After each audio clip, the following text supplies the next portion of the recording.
se propose du coup de trouver la proposition 2 qui nous dit, donc il y a encore une proposition de construction qui nous dit du coup qu'à partir d'un point donné, tracer un segment égal à un segment donné.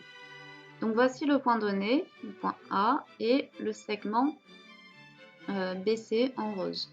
Donc on va tenter de reproduire ce segment à partir de cette extrémité. Alors évidemment, on n'a pas une corde qui permet de mesurer la longueur de BC et de reporter la mesure sur le point A. On peut se contenter effectivement de faire un report de mesure avec notre compas et de reporter la mesure ici et de construire du coup un cercle de centre A et de rayon la longueur du segment. Mais ici, ce que Cleed en fait nous propose, c'est d'utiliser uniquement la proposition précédente parce qu'effectivement, on n'a pas encore la notion de reporter les mesures avec un compas. Ici, ce qu'il nous propose, c'est d'utiliser un triangle équilatéral pour construire ce segment en fait, c'est-à-dire utiliser juste une proposition avec les axiomes et les propositions qui sont données, les propriétés qui sont données avant sur les outils qu'on va utiliser, qui sont à assimiler.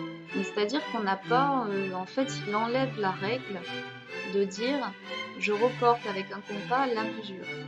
Pourquoi? Alors plusieurs hypothèses sont en jeu. Il est possible que le compas soit juste fiable à tracer des cercles et donc à être dans l'à peu près.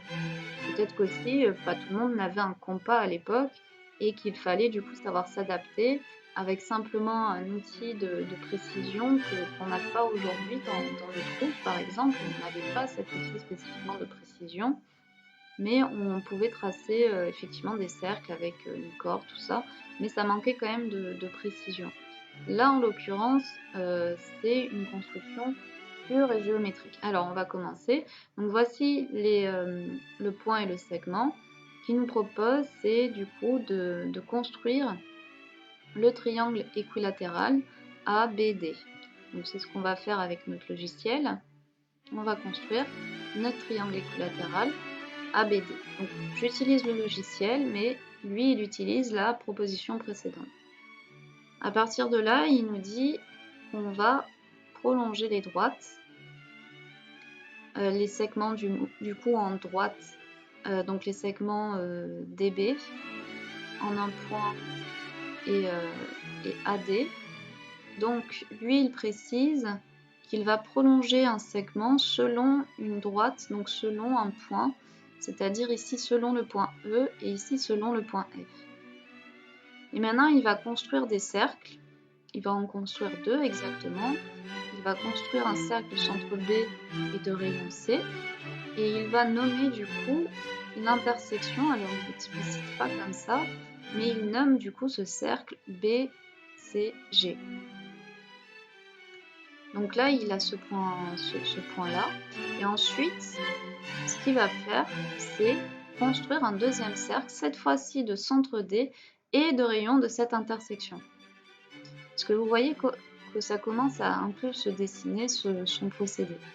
Donc il construit ce deuxième cercle, il nomme l'intersection ici, je l'ai mal posé, hop, voilà, il la nomme H. Et maintenant il va réfléchir d'un point de vue algébrique, c'est-à-dire qu'il va interpréter les longueurs par des nombres. Et il va dire ceci, il va dire, j'ai BC qui est égal à BG. On va nommer cette égalité parce qu'elle va intervenir plus tard pour prouver la démonstration. Et ensuite, j'ai DH qui est égal à DG. Et maintenant, on sait que comme DAB est un triangle équilatéral, on sait que DA et DB sont égaux. Or, on a ces deux quantités qui sont identiques. Mais comme DG est égal à DH, alors les quantités restantes, donc lui il appelle ça les parties restantes, on a bien AH est égal à BG. Mais ici, BG est une quantité qui est égale à une autre quantité aussi. Donc ça veut dire qu'ici, AH est un donné égal à une quantité qui est égale à une autre quantité, alors AH est égal à cette autre quantité. Donc en particulier ici, AH est égal à BC.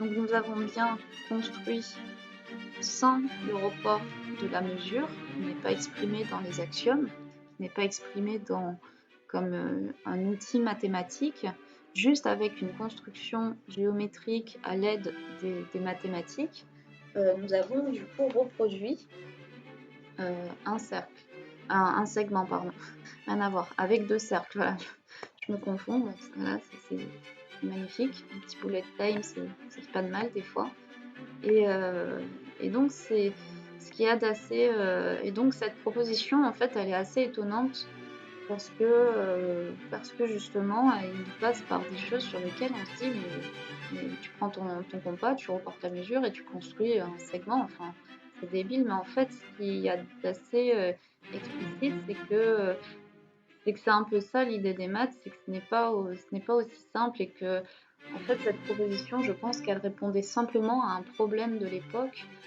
notamment un problème matériel, et probablement à un problème de mesure. Alors je n'ai pas la réponse totale à ces questions-là parce que j'ai pas fait plus de recherches que ça, mais ce qui est sûr, c'est que les éléments ici nous révèlent qu'elle se confrontait très bien à des problèmes du quotidien. Donc encore une fois, effectivement, on ne va pas l'utiliser tous les jours, mais ceci, à mon avis, est issu d'une problématique qui venait du quotidien des travailleurs à l'époque qui étaient reçus pour réfléchir à ce genre de problème. Donc c'est assez intéressant de voir comment est-ce qu'à cette époque, ils arrivaient à se dépatouiller avec les mathématiques pour faire face à des problématiques. Donc voilà, la petite parenthèse est finie. Et du coup, là, on a bien démontré du coup, la proposition 2 qui nous disait de construire ce segment rose à partir d'un point donné et de le reproduire en fait sur une extrémité donnée.